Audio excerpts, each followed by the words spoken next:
Namo tassa bhagavato arahato sama sambuddhassa. Namo tassa bhagavato arahato sama sambuddhassa. Namo tassa bhagavato arahato sama sambuddhassa. Attananje piangjanya nanang papena sangyuje nahitang sulabang hoti sukang duka dakarina. Jika seseorang mengetahui bahwa dirinya lah yang paling ia cintai, maka janganlah berasosiasi dengan kejahatan, karena kebahagiaan sesungguhnya sangat sulit diperoleh bagi ia yang melakukan kejahatan.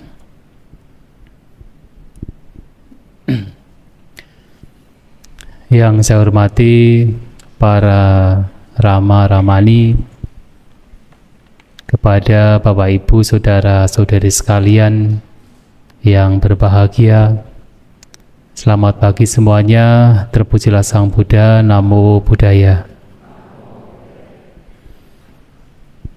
Pagi hari ini merupakan kebahagiaan kita semua, karena kita bisa berkumpul di Wihara Dharmaratna ini untuk kembali melakukan kebajikan, menghormat kepada yang patut dihormati, Buddha, Dhamma, dan Sangha, mengingat kembali apa yang telah disabdakan oleh Sang Buddha dengan membacakan parita, membacakan sutta, dan juga mendengarkan Dhamma di sana.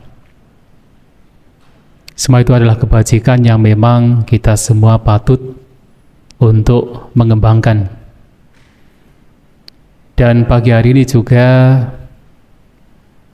merupakan pagi yang spesial karena tidak hanya ini adalah hari Minggu, tetapi juga pagi ini juga dalam rangka kita semua memperingati ulang tahun ke-31 Wihara Dharmaratna. Dan pagi ini juga satu hari menyambut Uposatha. Jadi Bapak Ibu Saudara-saudari sekalian bisa melihat kami para biku samnera sehari sebelum Uposatha biasanya sudah tercukur gundul. Ini sudah kelihatan bahwa besok adalah hari Uposatha. Sehingga hari ini kami para biku terutama Sangha Theravada Indonesia mencukur seluruh rambut kepala kami. Nah, sehingga pagi ini adalah hari yang spesial bagi kita semua. Dan berkenaan dengan Wihara Dharmaratna dan dalam rangka ulang tahun ke-31, tentunya kita semua diingatkan bahwasanya berdirinya Wihara Dharmaratna tentunya oleh para penggagas, oleh Bhante Abhayananda, oleh para penggagas lainnya, tentunya memiliki satu tujuan. Tujuannya adalah agar Bapak Ibu Saudara-saudari sekalian umat Buddha bisa mengenal Dhamma lebih baik. Berdirinya wihara, setiap wihara sesungguhnya tidak hanya Dharmaratna saja, tetapi setiap wihara didirikan agar umat Buddha bisa mengenal Dhamma lebih baik. Dan tujuan mengenal Dhamma lebih baik juga tidak lain adalah kita semua yang mengenal Dhamma dengan baik, kemudian bisa mempraktikkan dalam kehidupan sehari-hari, adalah supaya kita hidup bahagia. Dengan kata lain, berdirinya Wihara Dharmaratna adalah supaya kita semua bisa mendapatkan kebahagiaan. Dan ini adalah kebahagiaan yang sebenarnya. Dan Bapak Ibu Saudara-saudari sekalian, kalau kita semua berbicara tentang kebahagiaan, tentu kita sebagai manusia, bahkan setiap makhluk tidak ingin satupun makhluk yang hidupnya menderita. Kita semua makhluk pasti ingin hidup bahagia. Kita semua makhluk, termasuk kita manusia, ingin hidup dalam keadaan damai, bahagia, tidak mau menderita. Tetapi kalau kita melihat ke dalam diri kita masing-masing, walaupun kita semua tahu bahwa kita ingin bahagia, tetapi sesungguhnya kebahagiaan apakah yang sebenarnya selama ini kita cari? Kebahagiaan apakah yang sebenarnya selama ini kita selalu mengumpulkan? Dan kalau kita mau jujur, kebanyakan dari kita selalu mencari kebahagiaan yang sifatnya duniawi, kebahagiaan yang sifatnya masih indrawi, kebahagiaan yang masih berasosiasi dengan panca indera. Yang kita inginkan adalah kalau bisa hidup berkecukupan, cukup sandang, cukup materi. Kalau bisa tidak berkecukupan saja, melimpah dalam materi. Kalau bisa kita hidup memiliki nama yang baik, terkenal, menjadi populer. Kalau bisa, apapun yang kita inginkan berkenaan dengan kesenangan indrawi, apakah berkenaan dengan mata, telinga, hidung, lidah, jasmani, semua yang kita inginkan, kita memperolehnya. Itu yang kalau kita perhatikan selama ini kebanyakan dari kita hanya ingin mendapatkan kesenangan indrawi. Bagi mereka yang tidak punya pekerjaan, inginnya adalah punya pekerjaan. Agar apa? Agar mendapatkan apapun yang dia inginkan. Bagi mereka yang tidak punya kekayaan, inginnya mendapatkan kekayaan supaya yang dia inginkan berkenaan dengan indrawi bisa diperoleh. Akan tetapi Bapak Ibu Saudara-saudari sekalian, kalau boleh jujur, sejak kita mendapatkan apapun yang kita inginkan berkenaan dengan kesenangan indera, apakah benar-benar kita mendapatkan kebahagiaan yang betul-betul bisa kita pertahankan? Kebahagiaan yang tidak akan pernah lenyap dari kehidupan kita dengan kita mendapatkan kesenangan indera? Ternyata tidak. Dalam kehidupan kita, kita tidak bisa memungkiri, kita pun juga seringkali mendapatkan kegagalan. Seringkali kita tidak mendapatkan apa yang kita inginkan. Akan tetapi kita pun juga harus jujur, banyak sekali keinginan-keinginan yang kita inginkan berkenaan dengan indera kita yang juga sudah kita peroleh. Dalam kehidupan kita, kita tidak berbicara kehidupan yang lampau, kehidupan sekarang saja. Banyak sekali keinginan-keinginan kita yang sebenarnya sudah kita peroleh. Akan tetapi apakah setelah mendapatkan apa yang kita inginkan, kita betul-betul bisa mempertahankan kebahagiaan tersebut? Ternyata tidak. Semuanya hanya sekedar lewat, bersifat sementara. Dan ternyata apapun keinginan yang memberikan kebahagiaan yang sifatnya indrawi ini, ternyata kita tidak pernah merasa puas. Kalau kita rasakan, kita mau jujur, kita tidak pernah merasa puas dengan apapun kesenangan yang diperoleh berkenaan dengan indrawi. Itulah kenapa suatu kali ada seorang Bante pada zaman Sang Buddha bernama Bante Ratapala. Beliau adalah seorang Bante yang berasal dari keluarga besar, keluarga terpandang, keluarga yang sebenarnya memiliki banyak kekayaan, tetapi kemudian ketika masih muda, ia memutuskan untuk meninggalkan kehidupan berumah tangga menjadi seorang biku. Dan di tempat beliau berada ada seorang raja yang masih punya hubungan baik dengan ayah dari Bhante Ratapala. Menemui Bhante Ratapala dengan takjubnya, dengan kagumnya, dan bertanya, kenapa Anda masih muda? Anda berasal dari keluarga terpandang, Anda berasal dari keluarga yang sebenarnya keluarga kaya, tetapi kenapa meninggalkan kehidupan berumah tangga kemudian menjadi seorang biku, seorang pertapa yang hidup lebih sederhana? Bhante Ratapala menjawab, salah satu jawabannya adalah Unnoloko Adito Tanhadaso. Kenapa belum meninggalkan kehidupan berumah tangga yang penuh dengan kemewahan? Karena apa? Yang namanya manusia ini itu selalu merasa kurang. Unnoloko artinya dunia ini selalu merasa kurang, manusia ini selalu merasa kurang.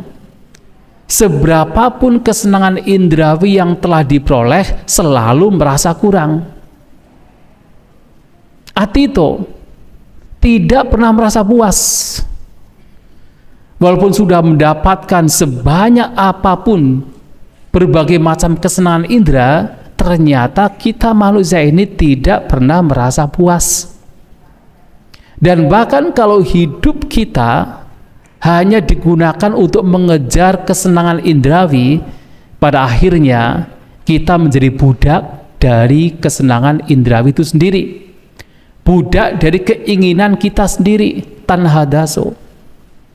Dan kalau sudah demikian, kita tidak akan pernah menjadi bahagia, karena kita tidak pernah puas, kita selalu merasa kurang, kita diperbudak oleh keinginan kita sendiri, kita menjadi menderita sendiri.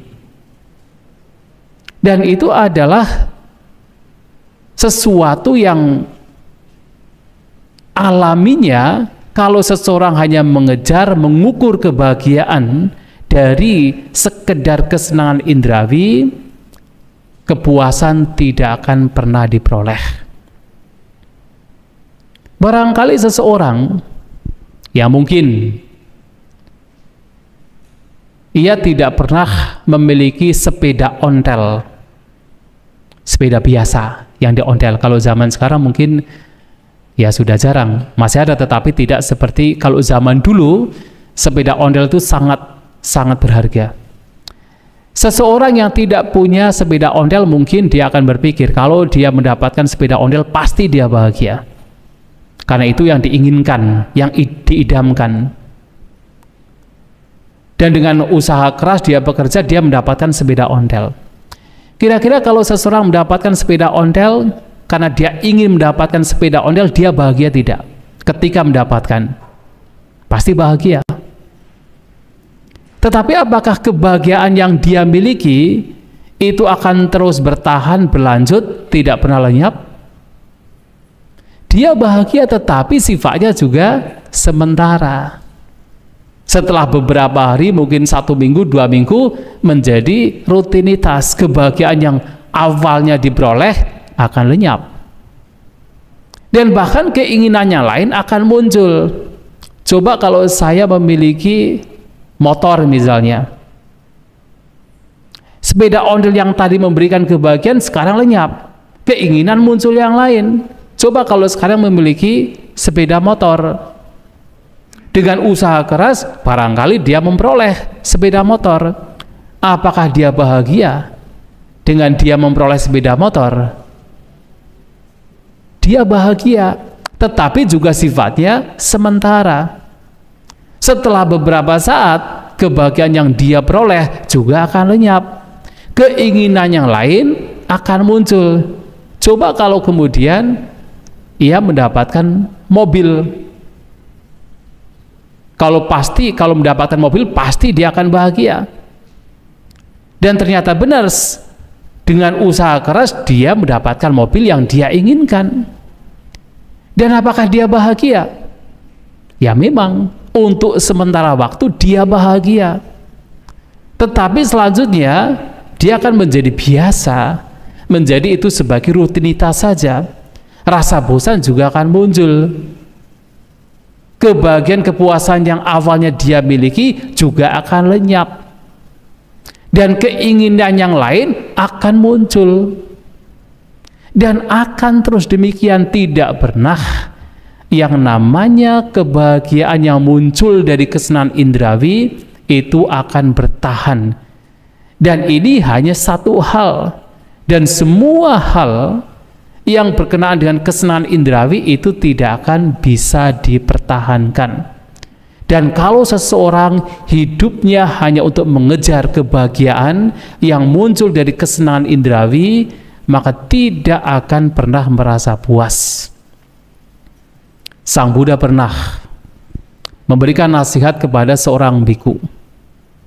Ada seorang biku yang pada waktu itu melihat seorang wanita yang cantik, dia tergila-gila. Sampai tidak mau makan, tidak mau minum, hanya memikirkan wanita tersebut. Akhirnya biku tersebut dibawa kepada Sang Buddha. Diberi nasihat yang intinya adalah apapun kesenangan indrawi, ketika dikejar, dicari, dikumpulkan, tidak akan pernah memberikan kepuasan. Seseorang tidak akan pernah puas hanya dengan kebahagiaan yang muncul dari indrawi. Dan bahkan beliau, Sang Buddha, pernah menceritakan peristiwa yang terjadi ketika beliau masih sebagai seorang bodhisattva. Pernah beliau terlahir sebagai seorang raja bernama Raja Mandata. Dan Raja Mandata ini bukan raja sembarangan, beliau adalah bodhisattva. Dan beliau adalah juga seorang Raja Cakrawati, Raja Dunia. Yang kita tahu bahwa seorang Raja Dunia, Raja Cakrawati, adalah seorang raja yang memiliki keistimewaan karena raja demikian memiliki 7 permata. Permata gajah, permata kuda, yang keduanya bisa terbang, dan permata berlian, yang dengan permata berlian ini bisa pergi kemana-mana dengan kekuatannya. Bahkan seorang raja juga punya permata wanita, Itiratana, permaisuri, dan permaisurinya juga seorang yang cantik jelita, seorang Janapada Kalyani, atau seseorang yang paling cantik. Bahkan sampai kalau zaman sekarang seseorang secantik apapun pasti bau mulutnya tidak sedap. Tetapi seorang Janapada Kalyani, seorang Itiratana, bahkan dari bau mulutnya keluar bau terate. Tidak perlu diberi apa itu, parfum atau apa gitulah, fresh atau apa itu kan. Dan Raja Mandata ini juga karena kebajikannya, beliau seorang bodhisattva, punya kekuatan. Begitu kedua tangannya dibenturkan, mengepalkan, dibenturkan, itu akan turun hujan permata setinggi 1 denggul. Nah, itu dikatakan dalam kitab Jataka. Entah ini benar atau tidak. Dan Raja Mandata ini juga punya kekuatan, bahkan bisa pergi ke alam dewa. Nah, ketika hidup sebagai manusia dan menjadi seorang raja dengan kebahagiaan yang sedemikian rupa, dia tidak pernah puas, tidak merasa puas, kemudian bertanya kepada para pengawalnya, ada tidak kebahagiaan yang lebih dari kebahagiaan manusia? Kemudian para pengawalnya, penasihatnya mengatakan, oh ada, yaitu ketika seseorang berada di alam Catu Maharajika. Itu adalah dewa yang paling rendah. Nah, Raja Mandata ini punya kekuatan. Dengan maniratana atau dengan berlian atau permata berlian itu, ia bisa masuk ke alam dewa Catu Maharajika. Sampai di sana disambut oleh para dewa di sana, dan dengan kekuatannya dia menjadi raja di sana. Bayangkan manusia jadi raja di alam dewa Catu Maharajika. Dan setelah sekian lama memerintah di alam Catu Marajika, dia tidak pernah puas. Kemudian bertanya, ada tidak kebahagiaan yang lebih daripada Catu Marajika? Nah, para dewa di alam Catu Marajika mengatakan, wah, ada sang raja, yaitu alam Dewa Tawatingsa.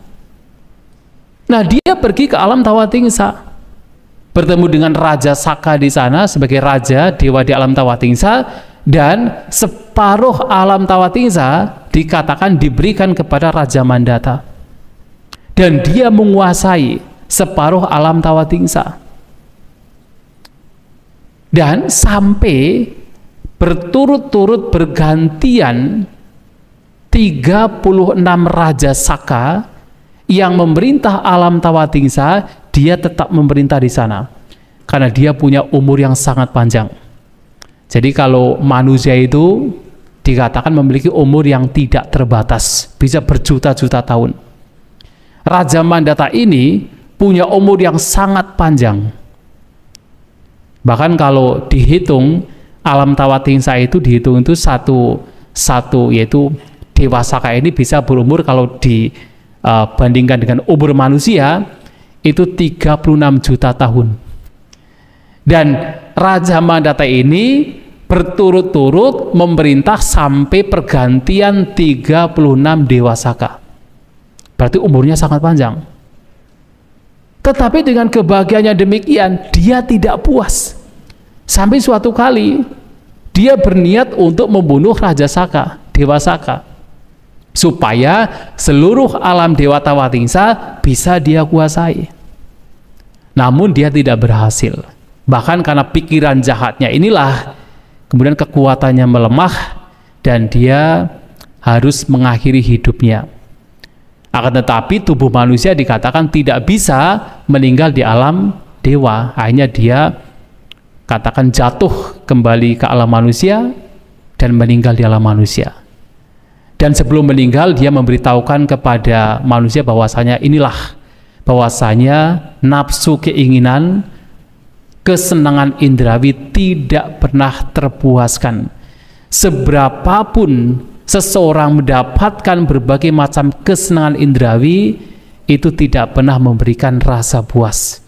Dan ini dicontohkan oleh bahkan Bodhisattva sendiri. Sebagai seorang Raja Mandata telah menguasai alam manusia, menguasai alam Catu Marajika, bahkan menguasai separuh dari alam Dewa Tawatingsa, tetapi tidak pernah merasa puas. Dan itu akan terus berlanjut. Karena apa? Kesenangan indrawi ini boleh dikatakan diberatkan seperti kalau seseorang haus, kemudian meminum air garam. Dipikirnya dengan meminum air garam, rasa hausnya akan lenyap. Memang untuk sementara sepertinya rasa hausnya lenyap.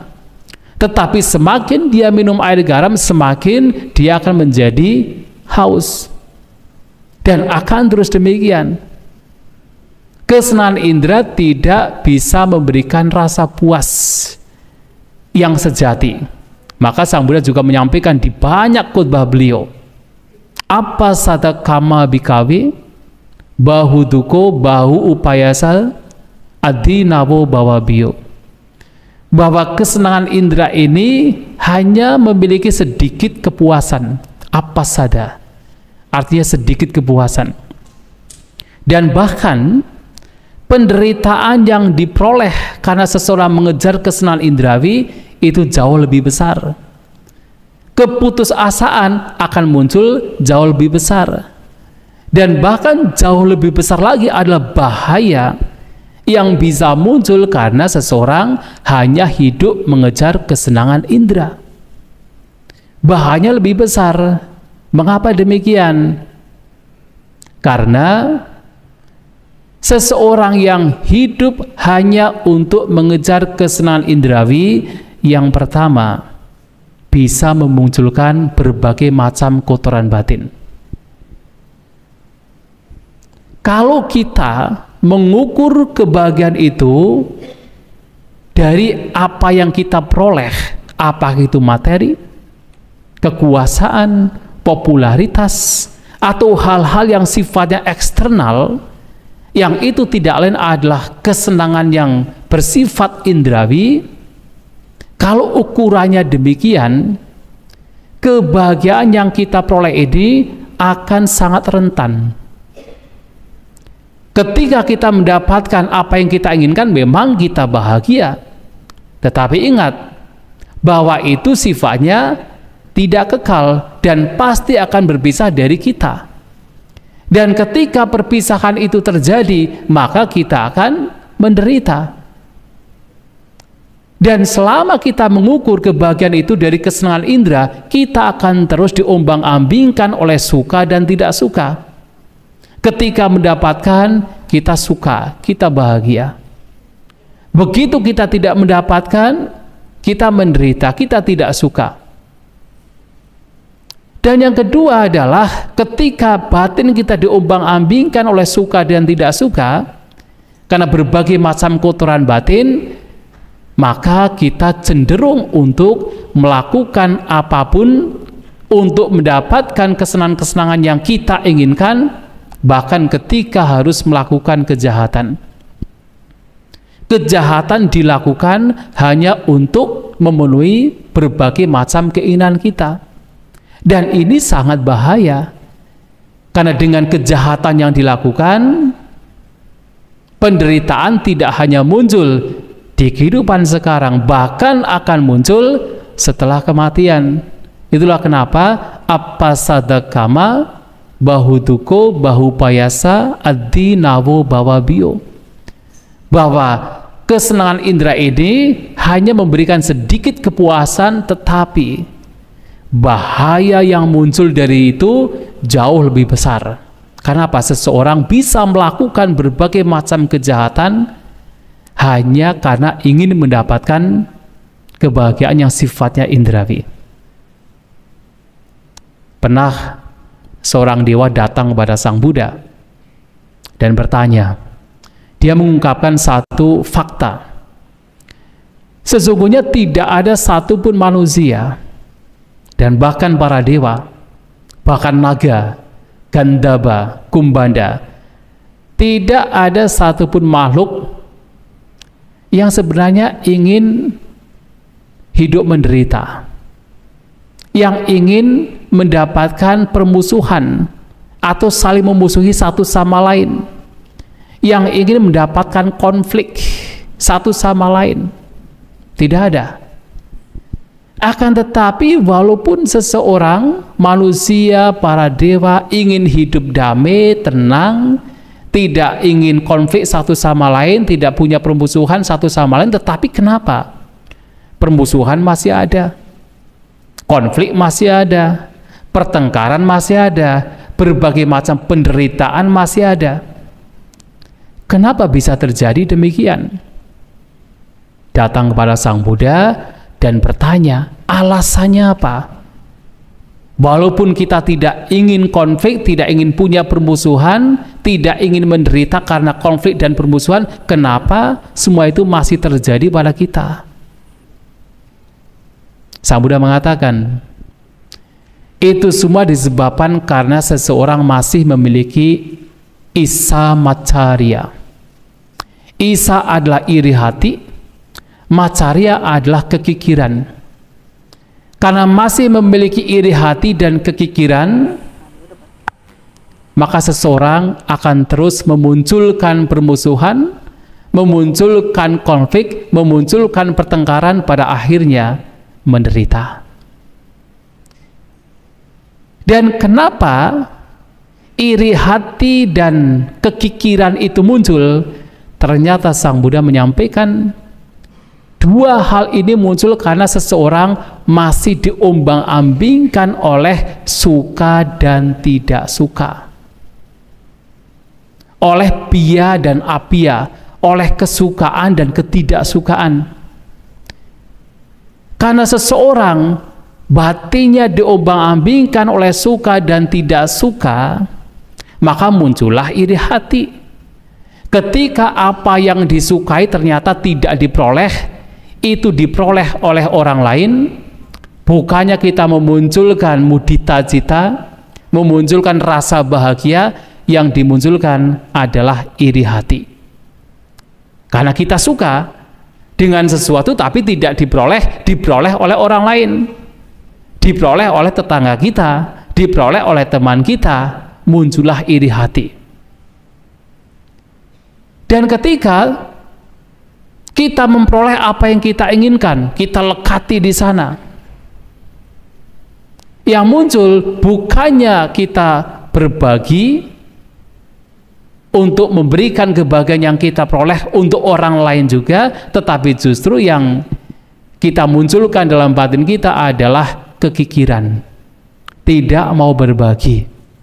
Jadi apa yang kita sukai, kalau kita peroleh kita menjadi kikir, dan apa yang kita sukai kalau kita tidak memperolehnya, kita menjadi tidak suka, dan bahkan ketika diperoleh oleh orang lain kita menjadi iri. Dan kalau sudah ada iri hati, sudah ada cemburu, sudah ada kekikiran, yang terjadi adalah permusuhan, yang terjadi adalah pertengkaran, yang terjadi adalah konflik, dan pada akhirnya apa? Penderitaan. Suka dan tidak suka. Dan apa yang menyebabkan suka dan tidak suka? Sang Buddha menyatakan karena canda, keinginan, yang ini sinonim dengan tanha, nafsu keinginan. Karena masih adanya nafsu keinginan, maka muncul suka dan tidak suka. Itulah kenapa berbagai macam kesenangan indrawi ini, kalau ini menjadi ukuran sebagai kebahagiaan, yang ada adalah kita memunculkan suka dan tidak suka. Dan kalau sudah muncul suka dan tidak suka, berbagai macam kotoran batin itu bisa muncul. Dan kalau kotoran batin sudah muncul, maka perilaku kita, tindakan kita cenderung melakukan tindakan yang tidak sesuai dengan kemoralan. Kejahatan akan dilakukan. Seseorang saling bertengkar, bahkan saling membunuh hanya demi untuk kesenangan indrawi. Seseorang bisa berbohong, bisa memecah belah mereka yang sudah bersatu, itu hanya karena apa? Kesenangan indrawi. Itu semua disebabkan karena mengukur kebahagiaan dari kesenangan indrawi. Oleh sebab itu, Bapak Ibu saudara-saudari sekalian, lantas sesungguhnya kebahagiaan apakah yang Sang Buddha menawarkan kepada kita, yang Sang Buddha mengajarkan kepada kita?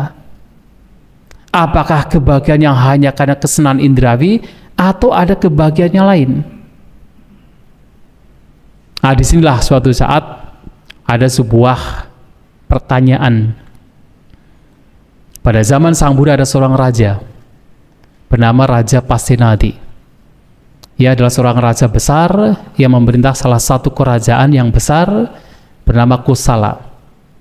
Raja Pasenadi ini sangat dekat dengan Sang Buddha karena kerajaannya itu tidak jauh dari salah satu wihara yang terkenal pada zaman Sang Buddha, yang tidak lain adalah Jetavana, wihara yang dibangun oleh Anathapindika. Maka setiap kali ada masalah, Raja Pasenadi ini pasti akan datang menemui Sang Buddha untuk berkonsultasi. Dan karena keyakinan terhadap Sang Buddha, ia pun juga walaupun seorang raja suka bermeditasi.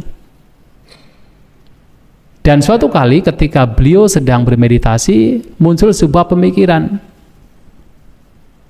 Sesungguhnya siapakah di dunia ini yang paling ia cintai? Dan setelah direnung-renungkan, kemudian dia tahu, melihat bahwa yang paling dicintai tidak lain adalah dirinya sendiri. Tetapi kemudian muncul lagi sebuah perenungan. Kalau betul-betul mencintai dirinya sendiri, lantas apa yang harus dilakukan sebagai tanda mencintai dirinya sendiri? Siapakah yang sesungguhnya mencintai dirinya sendiri, dan siapakah yang sesungguhnya tidak mencintai dirinya sendiri? Walaupun dia bilang, saya mencintai dirinya sendiri, tapi sesungguhnya tidak mencintai dirinya sendiri. Maka muncul sebuah perenungan, muncul sebuah pemikiran. bahwa mereka yang betul-betul mencintai dirinya sendiri adalah mereka yang menjaga ucapannya, menjaga perbuatannya, dan menjaga pikirannya. Dan sementara mereka yang tidak menjaga ucapannya, menjaga perbuatannya, dan menjaga pikirannya adalah mereka yang sebenarnya tidak mencintai dirinya sendiri. Walaupun mereka berpikir, mereka mengatakan mereka mencintai dirinya sendiri, tetapi sesungguhnya mereka tidak mencintai dirinya sendiri. Nah, dengan pemikiran demikian, Raja Pasenadi langsung datang menemui Sang Buddha yang pada waktu itu berada di Jetawana, mengungkapkan pemikirannya. Dan apakah benar pemikiran yang dia pikirkan? Sang Buddha mengatakan bahwa pikiran atau gagasan yang muncul pada pikiran Raja Pasenadi ini adalah benar. Orang yang benar-benar mencintai dirinya adalah orang yang menjaga ucapannya, menjaga perbuatan jasmaninya, dan menjaga pikirannya.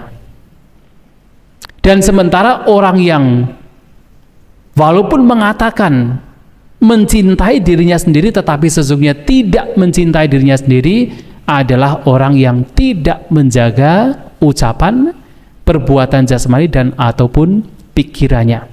Kenapa?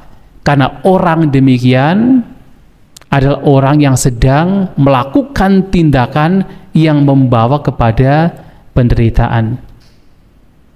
Dan bahkan orang yang melakukan kejahatan demikian, yang tidak menjaga ucapan, perbuatan, dan pikirannya adalah seseorang yang pada waktu itu sedang menderita. Maka Sang Buddha dalam khotbah tersebut menyampaikan seperti yang di depan saya sampaikan, saya kutip dari khotbah tersebut.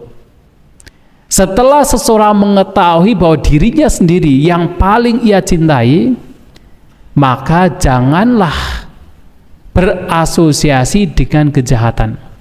Artinya jangan melakukan kejahatan. Kalau sudah tahu bahwa dirinya adalah yang dia cintai, maka jangan melakukan kejahatan. Mengapa? Nahitang sulabang hoti sukang dukada karina. Karena seseorang yang melakukan kejahatan sangatlah sulit untuk mendapatkan kebahagiaan. Alih-alih kebahagiaan yang diperoleh, malahan penderitaan yang akan dia peroleh. Nah, oleh sebab itu, kalau tadi ukuran seseorang mendapatkan kebahagiaan itu hanya karena mendapatkan kesenangan indrawi tanpa memikirkan sisi baik dan buruknya, tanpa kemudian mempertimbangkan nilai kemoralan yang harus dia lakukan, yang penting mendapatkan kesenangan indrawi, maka orang demikian sesungguhnya adalah orang yang menderita. Karena dengan mengukur kebahagiaan hanya dari kesenangan indrawi, kejahatan bisa dilakukan. Dan kalau kejahatan itu sudah dilakukan, maka penderitaan itu pasti akan menyertai. Dan itulah kenapa bahwasanya kebaikan inilah yang harus dilakukan agar kita mendapatkan betul-betul kebahagiaan. Seseorang boleh mendapatkan kekayaan, kenapa tidak? Itu memang kesenangan indrawi. Seseorang boleh mendapatkan keterkenalan, kenapa tidak? Seseorang boleh mendapatkan wajah yang cantik, wajah yang tampan, kenapa tidak? Tetapi peroleh, dapatkan itu semua tanpa melupakan nilai-nilai kemoralan. Itu yang disampaikan Sang Buddha. Bukan orientasinya adalah kesenangan indrawi semata, tetapi bagaimana mendapatkan semua itu juga dengan syarat tidak melupakan nilai-nilai kemoralan. Dan kalau sudah demikian, maka kebahagiaan yang diperoleh itu tidak semata-mata karena objek yang sifatnya eksternal. Tidak semata-mata karena kekayaan, tidak semata-mata karena kekuasaan, popularitas, tidak semata-mata karena mungkin wajah yang rupawan, tidak demikian, tetapi karena apa? Kebajikan yang dia lakukan. Kalau orientasinya adalah yang sifatnya materi, berarti semua orang yang kaya raya pasti bahagia. Tetapi kenyataannya tidak. Tidak semua orang yang kaya itu pasti bahagia. Tidak semua. Bahkan bisa bosan juga. Kalau kemudian kebahagiaan itu adalah kalau sudah mendapatkan kekuasaan, berarti orang yang berkuasa, orang yang memerintah, orang yang punya power pasti bahagia. Ternyata tidak juga. Mereka juga bisa masih stres, depresi, karena kekuasaannya harus mempertahankan. Mungkin banyak musuh yang juga ingin mengambil kekuasaannya, stres juga. Kalau kemudian ukuran kebahagiaan adalah popularitas, berarti orang yang populer, orang yang terkenal pasti bahagia. Ternyata tidak juga. Kita menemukan ada beberapa orang yang sudah terkenal, para artis, aktor yang ternyata meninggal bunuh diri. Padahal sudah terkenal, tetapi ternyata kita tidak tahu bahwa keterkenalan itu tidak menjadi ukuran dia bahagia. Banyak yang meninggal bunuh diri. Artinya, kebahagiaan yang harus dicari bukan kebahagiaan yang semata-mata dari eksternal, tetapi lebih dari dalam, dari perilaku yang kita jaga. Kalau seseorang menjaga perilakunya, baik ucapan, perbuatan jasmani, dan pikiran, itulah yang sesungguhnya adalah sumber kebahagiaan. Kalau kita membaca misalnya Manggala Sutta, khotbah tentang berkah, banyak berkah yang ditunjukkan oleh Sang Buddha, yang itu adalah kebahagiaan. Dan ternyata berkah yang ditunjukkan oleh Guru Agung kita Sang Buddha itu bukan masalah oh kamu mendapatkan kekuasaan, kamu bahagia, itu berkah. Kamu mendapatkan popularitas, kamu mendapatkan berkah, kamu mendapatkan kekayaan, kamu mendapatkan berkah. Tidak. Ternyata adalah kebajikan-kebajikan itu yang sifatnya adalah aktif, sebuah tindakan, itulah yang sesungguhnya disebut sebagai berkah. Pujaca pujalianang eta manggalamutamang. Kalau kita mau menghormat kepada yang patut dihormati, itulah berkah bagi kita.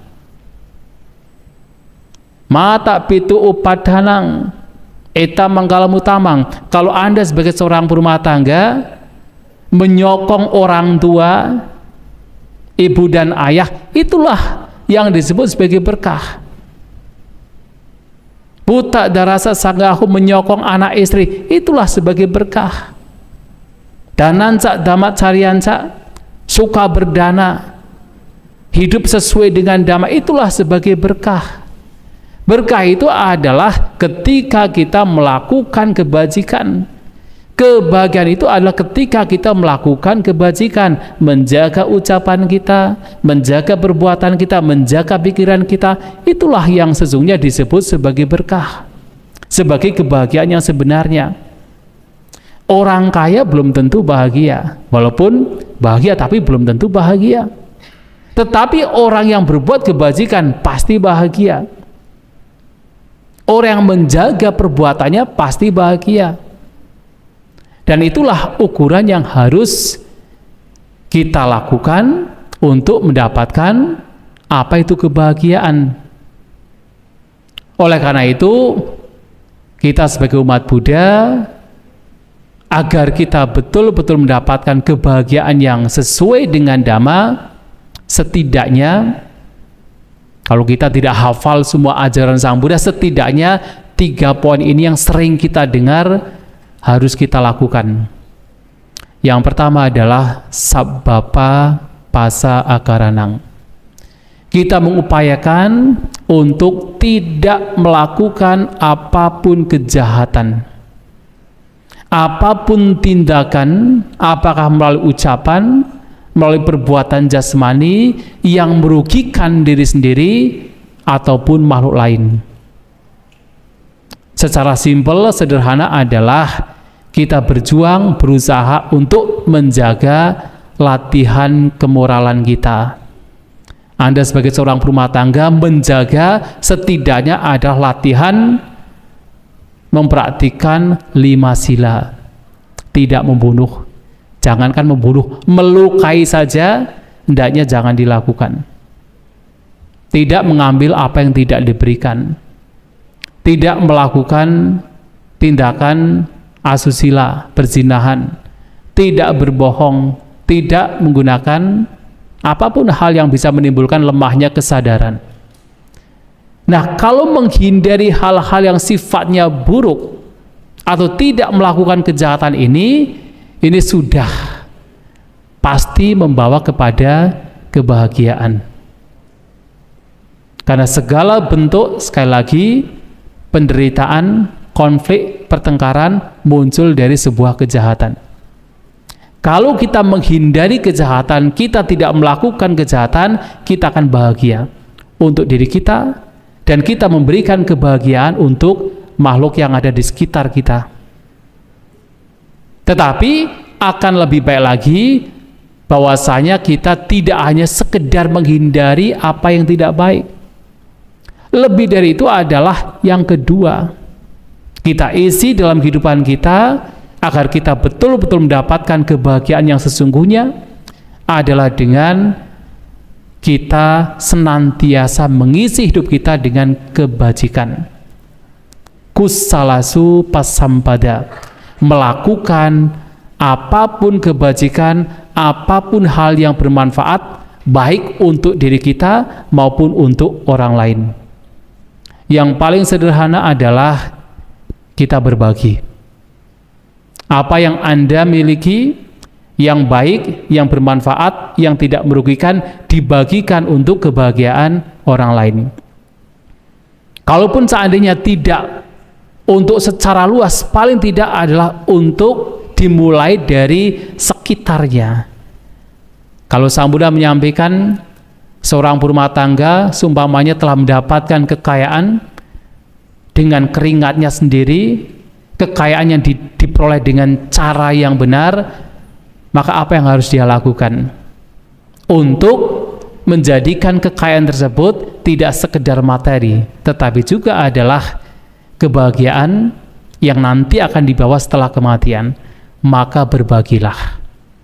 Dan siapa yang patut layak untuk mendapatkan kekayaan tersebut, mendapatkan kebahagiaan dari kekayaan yang telah diperoleh? Tentu pertama adalah diri sendiri. Atanang suketi bineti. Jadi tidak kikir untuk diri sendiri, karena ada kalanya orang yang punya kekayaan tetapi masih kikir bahkan untuk dirinya sendiri. Jangankan untuk orang lain, dirinya sendiri saja masih kikir. Nah, maka yang pertama adalah at-tanang suketi binati, memberikan kebahagiaan, kepuasan untuk dirinya sendiri. Lantas siapa lagi? Adalah untuk orang tua, mata pitunang suketi binati. Nah, jadi berangkat dari diri sendiri kemudian ke orang yang paling dekat. Kalau tidak sampai yang jauh-jauh, paling tidak adalah yang paling dekat, yaitu adalah orang tua, mata pitunang suketi binati. Memberikan kebahagiaan, kepuasan untuk ibu dan ayah, orang tua. Lantas siapa lagi? Putta darasa suketi binati, memberikan kebahagiaan, kepuasan untuk anak dan istri, masih lingkungan keluarga. Lantas siapa lagi? Nyatinang suketi binati, untuk kerabat, orang yang pasti punya hubungan darah, mungkin saudara, ya mungkin mereka mendapatkan kesulitan dalam hidup mereka, Anda punya sesuatu yang berlebih, berkecukupan, bisa membantu mereka. Lantas siapa lagi? Adalah untuk para tamu, ati tinang suketi binati, sudah mulai nyebar keluar. Kemudian siapa lagi? Kalau zaman Sang Buddha, zaman sekarang, ya zaman Sang Buddha, Brahmana samananang suketi binati, untuk para Brahmana dan juga para pertapa. Artinya, kalau tidak bisa sampai jauh, mulai dari yang paling dekat. Anda hidup menyokong orang tua, menyokong anak istri, itu juga kebajikan. Itu salah satu hal yang sangat dianjurkan oleh Guru Agung kita Sang Buddha. Dan ditambah lagi untuk kerabat, untuk para tamu yang datang, untuk para pertapa, memberikan apa yang Anda miliki untuk kebahagiaan orang lain. Jadi tidak hanya menghindari, yang penting kan saya menghindari kejahatan, saya tidak mencuri. Tetapi kalau kemudian tidak berbagi, itu masih kurang cukup. Selain kita tidak mencuri, kita menghindari mengambil apa yang tidak diberikan, kita pun juga mencoba untuk berbagi kepada mereka yang membutuhkan, dimulai dari yang paling dekat. Kalau tidak bisa atau belum bisa, ke yang jauh, yang paling dekat. Tentu selain kita menghindari pembunuhan, kita pun juga harus bersikap lemah lembut, tidak arogan, bersikap dengan penuh kasih sayang terhadap makhluk lain. Dan juga tentunya selain Anda sebagai rumah tangga menghindari tindakan asusila, Anda pun juga berusaha untuk menjadi suami istri yang baik. Artinya apa? Tidak hanya sekedar bersenang-senang. Dalam ajaran Buddha, berumah tangga itu tidak hanya sekedar hidup berumah tangga itu hanya untuk memenuhi kesenangan indera, tetapi mencoba untuk saling menyokong, saling mendukung satu sama lain di dalam hal yang baik. Seperti apa? Di dalam sadar keyakinan. Artinya Anda mengingatkan satu sama lain, suami dan istri, untuk terus mengembangkan keyakinan. Di dalam kemoralan, mengingatkan satu sama lain untuk memperhatikan kemoralan. Mengingatkan satu sama lain untuk selalu berbagi jaga. Mengingatkan satu sama lain untuk mengembangkan kebijaksanaan. Jadi tidak hanya sekedar saya sudah menghindari tindakan asusila, tidak. Tapi lebih dari itu adalah bagaimana satu sama lain juga saling menyokong, saling mendukung di dalam hal-hal yang baik. Dan tentunya tidak hanya menghindari ucapan yang tidak benar, tapi juga berusaha mengumandangkan, menyebarkan sebuah kebenaran. Mengucapkan apa yang benar, yang sesuai dengan fakta, mengucapkan yang paling penting lagi adalah hal yang tidak bermanfaat. Maksudnya hal yang bermanfaat, maaf. Mengucapkan hal yang bermanfaat itu yang paling penting. Ini menjadi tolak ukur bahwasanya ucapan yang diajarkan Sang Buddha adalah ucapan yang bermanfaat. Karena apa? Kadangkala walaupun itu benar, itu sesuai dengan fakta, kalau itu tidak bermanfaat, itu merugikan, itu juga tidak layak, tidak patut untuk kita ucapkan. Kalaupun itu benar, itu sesuai dengan fakta, tapi begitu kita ucapkan, ternyata memecah belah. Seperti contoh adalah sekarang mudah sekali di media sosial. Seringkali orang tanpa berpikir panjang, begitu ada informasi tertentu langsung share, langsung dibagikan. Tidak mempertimbangkan apakah yang saya share ini nanti memberikan manfaat atau tidak. Apakah menimbulkan perpecahan, kontroversi atau tidak. Memang itu fakta, itu nyata, itu benar, itu sebuah peristiwa yang bukan kebohongan, memang itu benar. Tapi kalau ternyata ketika di-share, dibagi, membawa kepada perpecahan, maka jangan dilakukan. Karena ukuran dari kita mengucapkan kata-kata tidak hanya sekedar itu benar, itu sesuai dengan fakta, tetapi adalah karena itu bermanfaat. Baik untuk diri sendiri maupun untuk orang lain. Nah, itu harus kita lakukan. Maka Sang Buddha menyampaikan ada dua jenis orang. Sakpurisa dan sakpurisatara. Ada orang yang baik dan ada juga orang yang lebih baik dari orang baik tersebut. Nah, orang baik adalah orang yang dia memperhatikan apa yang baik untuk dirinya sendiri. Itu adalah orang baik. Tetapi orang yang lebih baik dari orang yang baik tersebut adalah selain dia mempraktikkan untuk dirinya sendiri, dia pun juga menganjurkan untuk orang lain. Artinya dalam hal ini adalah tidak hanya kita menghindari apa yang buruk, tapi kita pun juga mengucapkan, menganjurkan, mendorong orang lain untuk melakukan apa yang baik yang kita juga mempraktikkan. Termasuk di sini adalah mengucapkan ucapan-ucapan yang bermanfaat. Nah, semua ini adalah kebajikan yang harus kita munculkan. Dua ini. Dan ditambah yang penting lagi adalah yang ketiga, satcita pariyodapanang, yaitu kita berusaha untuk senantiasa membersihkan apapun kotoran yang ada dalam batin kita. Kenapa? Karena kita semua tahu, umat Buddha tahu bahwasanya kebahagiaan dan penderitaan sesungguhnya semua berangkat dari pikiran. Ketika seseorang pikirannya dijaga dengan baik, maka ucapan dan perbuatannya juga menjadi baik. Dan ketika pikiran, ucapan, perbuatannya menjadi baik, maka tentunya kebahagiaan itu yang pasti akan diperoleh. Akan tetapi sebaliknya, ketika pikirannya tidak dijaga, dibiarkan dikuasai oleh pikiran-pikiran yang buruk, maka akan termanifestasi ke dalam ucapan dan perbuatan jasmani. Ucapannya juga menjadi buruk, perbuatan jasmani juga menjadi buruk, dan pada akhirnya penderitaan yang pastinya akan mengikuti. Dan itu adalah hukum alam. Maka dalam hal ini, agar betul-betul kita mendapatkan kebahagiaan yang sebenarnya, adalah dengan senantiasa kita menjaga batin kita, tidak membiarkan pikiran buruk, kotoran batin menguasai batin kita. Dan dengan itu, itulah yang sebenarnya disebut dalam ajaran Buddha sebagai citta bhavana, atau meditasi, atau pengembangan batin. Dan ini penting sekali, tidak hanya menghindari yang buruk melalui ucapan dan perbuatan jasmani, tidak hanya melakukan kebajikan-kebajikan melalui ucapan dan badan jasmani, tapi juga harus melakukan pengembangan batin atau citta bhavana. Dan pengembangan batin di sini yang perlu Bapak Ibu Saudara-saudari sekalian ketahui adalah tidak hanya Anda sekalian mengembangkan batin hanya ketika datang ke wihara.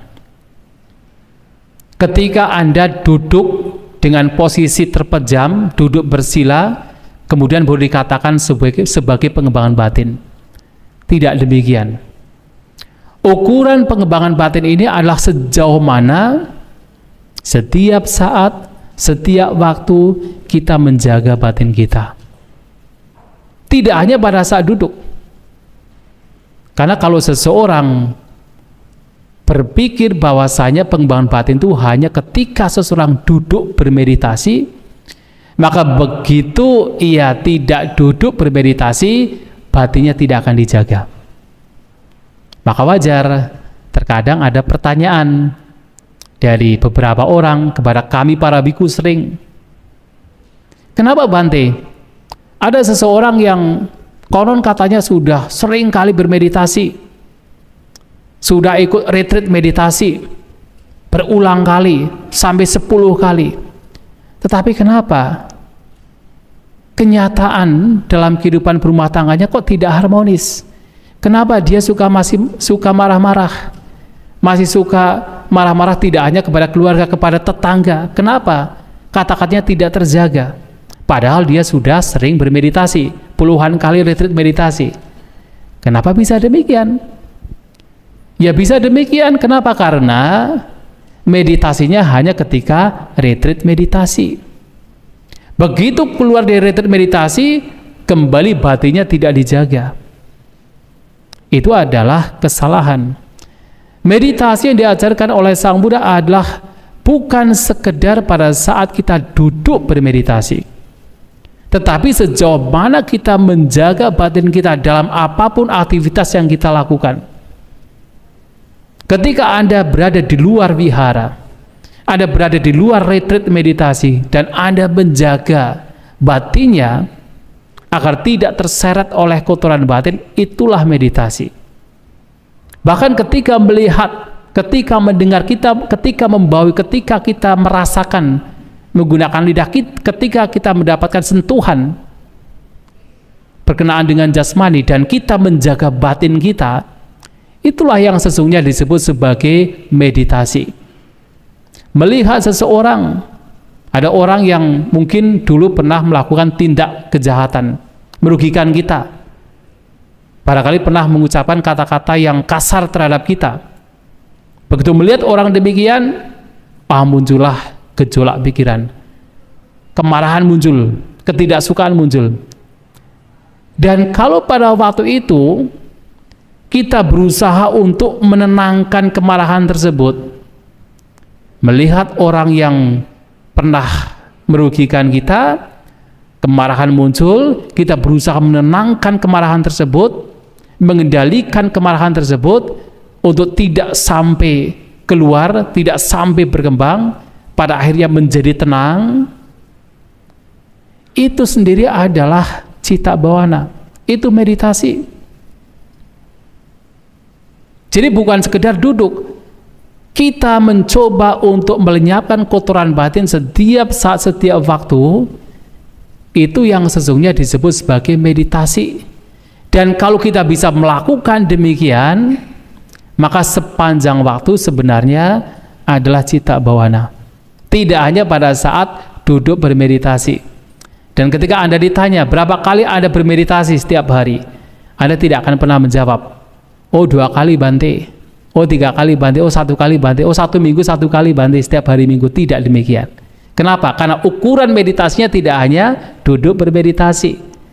Tapi kalau ukurannya itu hanya duduk bermeditasi, ya memang ditanya berapa kali meditasi sehari, 1 kali Bante, 2 kali Bante. Kenapa? Ukurannya duduk meditasi. Tapi meditasi yang diajarkan Sang Buddha sesungguhnya hendaknya diupayakan sejak bangun tidur sampai menjelang tidur, menjaga batin kita, itulah meditasi. Dan kalau itu demikian dilakukan, maka kita telah memperhatikan sacitta pariyodhapanang, senantiasa untuk membersihkan batin dari kotorannya. Dan kalau 3 hal ini dilakukan, inilah ukuran yang membawa kepada kebahagiaan. Dan tidak hanya sekadar kebahagiaan duniawi, bahwa ini pun juga membawa kepada kebahagiaan spiritual, yang nantinya tidak hanya membawa kepada kelahiran-kelahiran di alam-alam yang lebih baik, alam bahagia, bahkan membawa kebahagiaan yang tertinggi, yang tidak lain adalah pembebasan dari segala bentuk kelahiran, yang tidak lain adalah nibbana. Dan inilah kebahagiaan yang tertinggi. Dan kalau sekali lagi kita ditanya, manakah kebahagiaan kita sebagai umat Buddha yang kita cari? Maka kebahagiaan yang harus kita cari adalah kebahagiaan yang muncul dari menjaga ucapan kita, menjaga perbuatan jasmani kita, dan lebih dari itu adalah menjaga batin kita. Dan dengan cara tidak melakukan apapun kejahatan, senantiasa mengisi hidup kita dengan kebajikan, dan berusaha setiap saat, setiap waktu membersihkan batin kita dari kotorannya. Dengan demikian, kebahagiaan yang akan kita peroleh bukan sekadar kebahagiaan yang sifatnya kesenangan indrawi, tetapi adalah kebahagiaan yang sejati, kebahagiaan yang sesuai dengan Dhamma. Itulah Bapak Ibu Saudara-saudari sekalian yang ingin saya sampaikan. Dan saya ucapkan selamat ulang tahun ke-31 untuk Vihara Dharmaratna. Semoga Vihara ini senantiasa memberikan kebahagiaan kepada siapapun yang datang ke sini, kebahagiaan yang sesuai dengan Dhamma, sesuai dengan ajaran Sang Buddha. Semoga kita semua maju dalam Dhamma, sabbe satta bhavantu sukhitata, semoga semua makhluk berbahagia.